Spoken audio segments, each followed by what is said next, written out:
A paz de Jesus, queridos. Bom estarmos aqui para meditar mais um pouco a respeito da palavra de Deus, principalmente num dia como esse tão especial para a fé cristã, em que nós estamos comemorando a Páscoa, que representa a ressurreição de Jesus Cristo. E eu quero compartilhar, expor nesta hora, um texto em Atos, no capítulo 1, a partir do versículo 6, eu farei a leitura aqui. Então os que estavam reunidos lhe perguntaram: Senhor, será este o tempo em que restaures o reino a Israel? Respondeu-lhe: Não vos compete conhecer tempos ou épocas que o Pai reservou pela sua exclusiva autoridade, mas recebereis poder ao descer sobre vós o Espírito Santo e sereis minhas testemunhas, tanto em Jerusalém como em toda a Judéia e Samaria e até os confins da terra. Ditas estas palavras, foi Jesus elevado às alturas à vista deles, e uma nuvem o recobriu dos seus olhos. E estando eles com os olhos fitos no céu, enquanto Jesus subia, eis que 2 varões vestidos de branco se puseram ao lado deles. E lhes disseram: Varões galileus, por que estáis olhando para as alturas? Esse Jesus que dentre vós foi assunto aos céus, virá do modo como o vistes subir. Nesses dias de pandemia, é crescente os profetas apocalípticos. São aqueles que especulam tempos e épocas. Alguns afirmam ter recebido do próprio Deus o que chamam de revelação dos últimos dias. Acreditam que este tempo é um preparo para a chegada do anticristo, a implantação de um governo mundial, e o vírus já é até mesmo considerado como o primeiro cavaleiro do Apocalipse. Essas especulações escatológicas, elas estão causando pânico em alguns irmãos. E o pior é que esses irmãos estão se ocupando grande parte do seu tempo elucubrando acerca dos últimos dias. Jesus, ele nos deixou informações escatológicas. E nós temos presenciado que muitos acontecimentos destes dias fazem parte da escatologia bíblica. Porém, nós precisamos olhar para a palavra de Deus e buscar o que ela nos ensina acerca dessa doutrina escatológica. Os discípulos, eles perguntaram a Jesus: Senhor, é neste tempo, a palavra tempo aqui é cronos, que vais restaurar o reino a Israel? A resposta de Jesus não é uma resposta direta à pergunta dos discípulos. Ele diz: não lhes compete saber os tempos ou as épocas. As duas palavras que aparecem aqui, cronos e kairos, Jesus vai mais além. Não vos compete conhecer ou saber os tempos ou as épocas que o Pai estabeleceu pela sua própria autoridade. Pela resposta que Jesus dá aos seus discípulos, percebe-se que o anseio dos apóstolos eram errados. Eles estavam limitados na compreensão da extensão do reino de Deus. Deus, ele tem pleno controle do calendário de acontecimentos mundiais e levará tudo ao seu destino final. O tempo é segredo de Deus, não há lugar para especulação humana. E a igreja, ela precisa se cuidar de não desejar conhecimento proibido.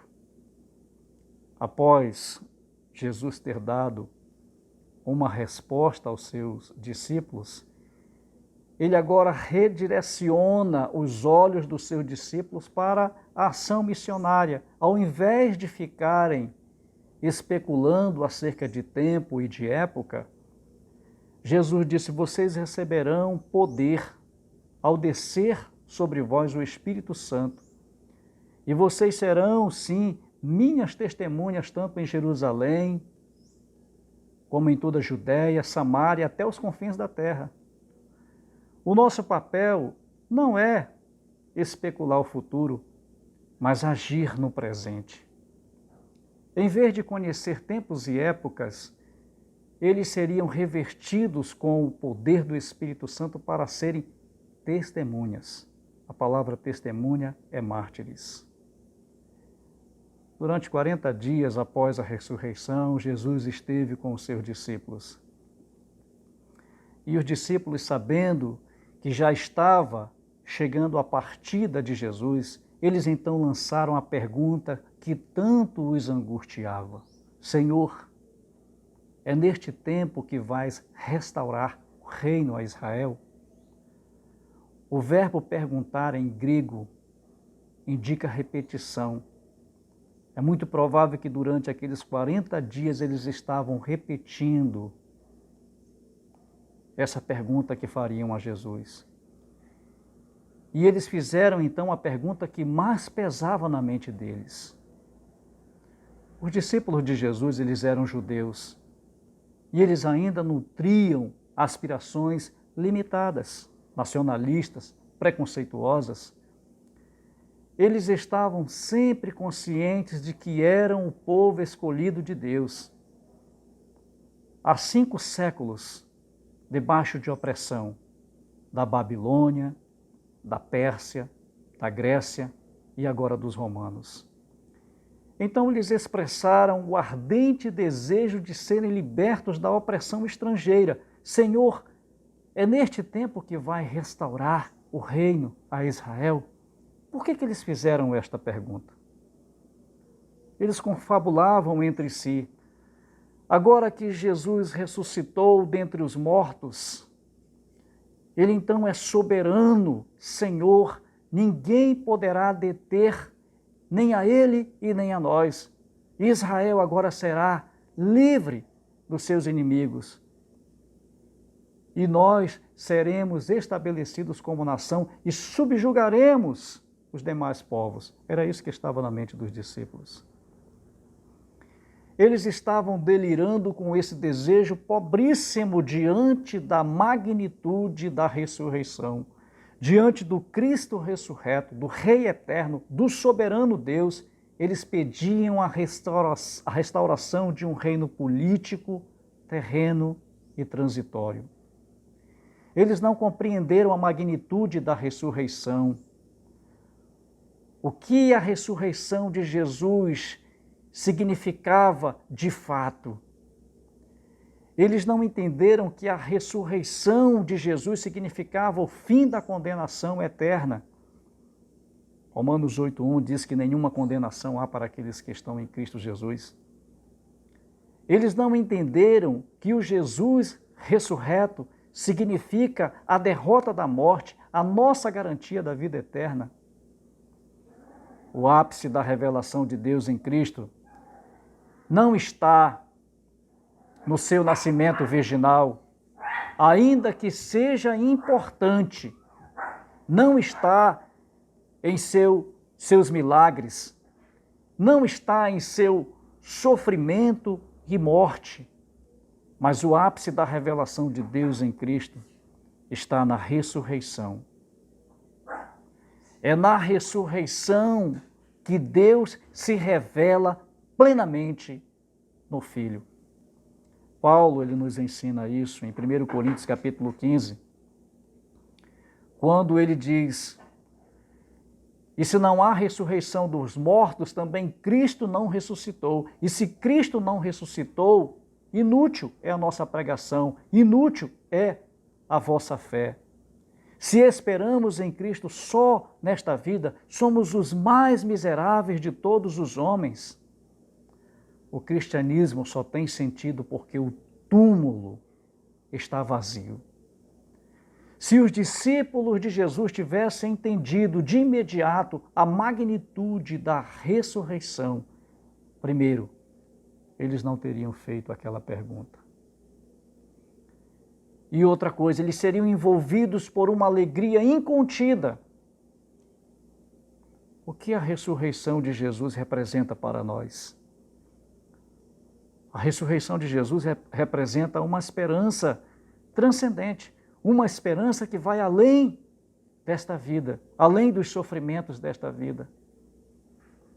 A ressurreição de Jesus Cristo representa o fim da escuridão eterna, a plena e viva manifestação da nossa esperança, a garantia absoluta de que tudo nesta vida vai passar, os sofrimentos, as perseguições, as doenças, as pestes, e nós estaremos para sempre na companhia do Redentor. Nós não precisamos estar preocupados com tempos ou épocas. É o anticristo, é o fim do mundo, é a perseguição. Deus está no controle de tudo. A sua agenda está sendo cumprida cabalmente. O que importa é testemunharmos do Evangelho.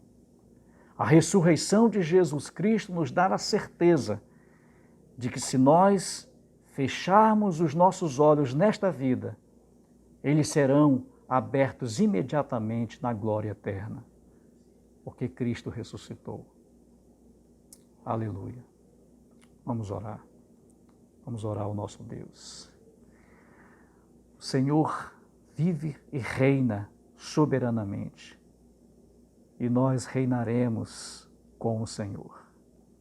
Nos ajude neste tempo a proclamar o Evangelho de Jesus Cristo, a fim de que mais pessoas sejam alcançadas para a glória do Teu nome, Senhor, e que possamos compreender ter o conhecimento pleno da ressurreição, o que representa a ressurreição de Jesus Cristo, porque só assim nos alegraremos, mesmo em face a situações como essa que nós estamos vivendo. Em nome de Jesus é a nossa oração. Amém. Amém.